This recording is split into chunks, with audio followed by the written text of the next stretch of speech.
दोस्तों 2 दिन से लगातार कई सारे भाई कमेंट बॉक्स में मुझसे सवाल कर रहे हैं कि भाई कंगना रनावत के कंट्रोवर्शियल स्टेटमेंट से उत्तर प्रदेश के चुनाव में क्या असर पड़ने वाला है। दोस्तों अगर कुछ लोग नहीं जानते हैं तो मैं बता दूं, पद्मश्री कंगना रनावत जी ने एक कंट्रोवर्शियल स्टेटमेंट दिया है जिसमें उन्होंने बताया कि 1947 में भारत को आज़ादी नहीं मिली थी, बल्कि मोदी जी के आने के बाद 2014 में ही देश को आज़ादी मिली है। ऐसा कुछ कंट्रोवर्शियल स्टेटमेंट उन्होंने दिया है।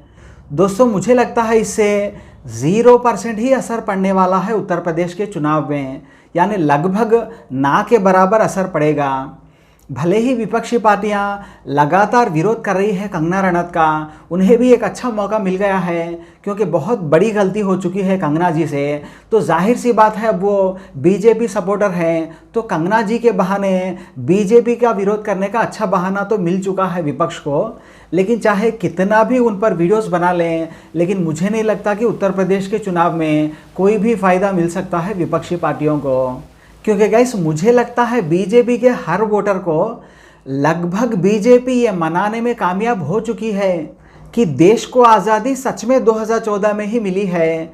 क्योंकि उनका मानना है कि कांग्रेस पार्टी एक मुसलमान पार्टी है, राहुल गांधी एक मुसलमान है, नेहरू अंग्रेज़ों से मिले हुए थे, वो भी एक मुसलमान सपोर्टिंग थे, गांधी जी भी मुसलमानों के बारे में ज़्यादा सोचते थे।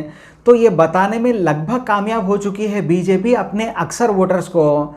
तो उनके लिए ये कोई बड़ा शौक तो नहीं है, ये चीज़ ऑलरेडी वो मान रहे थे जिसे कंगना जी ने जाहिर किया मेन स्ट्रीम मीडिया में। तो मुझे नहीं लगता कि बीजेपी के वोटर्स पे इससे कोई ख़ास असर पड़ने वाला है जिसकी वजह से वो बीजेपी को छोड़कर विपक्षी पार्टियों की तरफ चला जाए।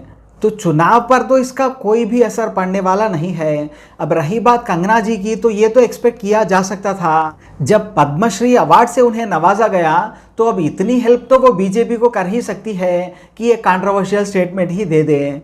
ये कोई अनएक्सपेक्टेड स्टेटमेंट तो नहीं है, बल्कि कई दिनों से वो भारतीय जनता पार्टी के लिए काम करती ही आई है। और जैसे कि कंगना जी ने बताया कि वो एक सच्ची देशभक्त है, अब इस पर तो कई सारे सवाल खड़े हो सकते हैं, लेकिन ये बात तो सच है कि कंगना रनौत जी भारतीय जनता पार्टी की एक बहुत अहम सदस्य हैं। Thank you so much guys.